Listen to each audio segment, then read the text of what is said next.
Thank you very much, Madam President, ministers, honorable members. In just under 300 days, Europeans will take to the polls in our unique and remarkable democracy. As with any election, it will be the time for people to reflect on the state of our union and the work done by those that represent them. But it will also be a time to decide on what kind of future and what kind of Europe they want. Among them will be millions of first-time voters. The youngest of them were born in 2008, the economic and financial crisis. As they stand in that polling booth, they will think about what matters to them. They will think about the war that rages at our borders, or the impact of destructive climate change, about how artificial intelligence will influence their lives, or their chances of getting a house or job in the years ahead. Our union today reflects the vision of those who dreamt of a better future after World War II.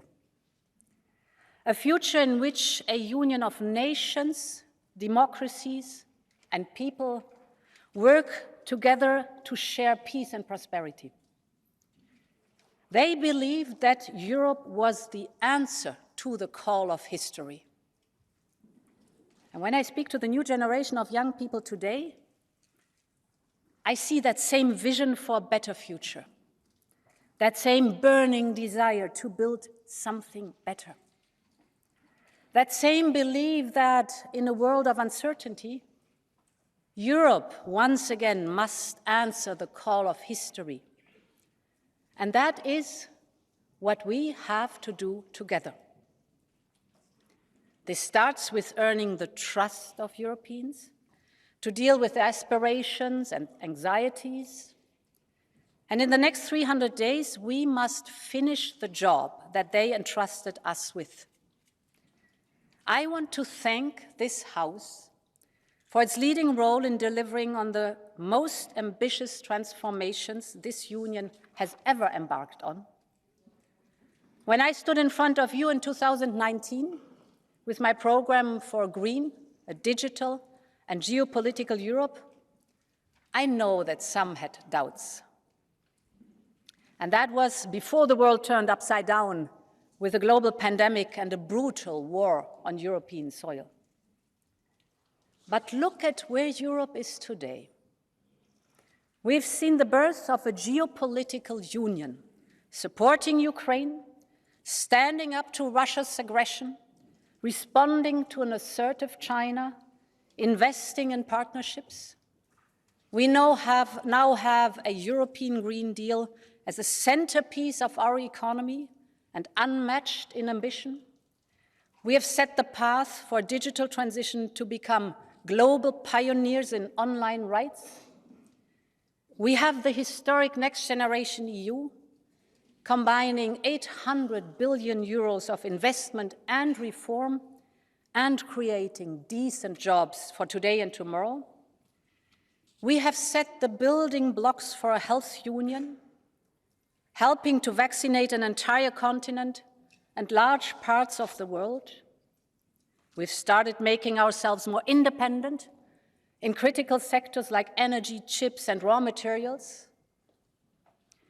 I would also like to thank you for the groundbreaking and pioneering work we did on gender equity. As a woman, this means a lot to me. We've concluded files that many thought would be blocked forever, like the Women on Boards Directive and the historic accession of the EU to the Istanbul Convention. With the directive on pay transparency, we have cast into law the basic principle that equal work deserves equal pay. There is not a single argument why, for the same type of work, a woman should be paid less than a man. But our work is far from over, and we must continue pushing for progress together. I know this House supports our proposal on combating violence against women. And here too, I would like that we cast into law another basic principle. No means no.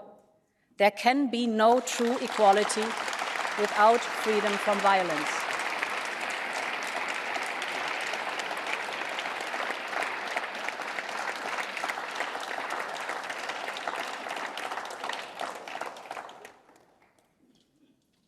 And thanks to this Parliament, to Member States and to my team of commissioners, we have delivered over 90% of the political guidelines I presented in 2019.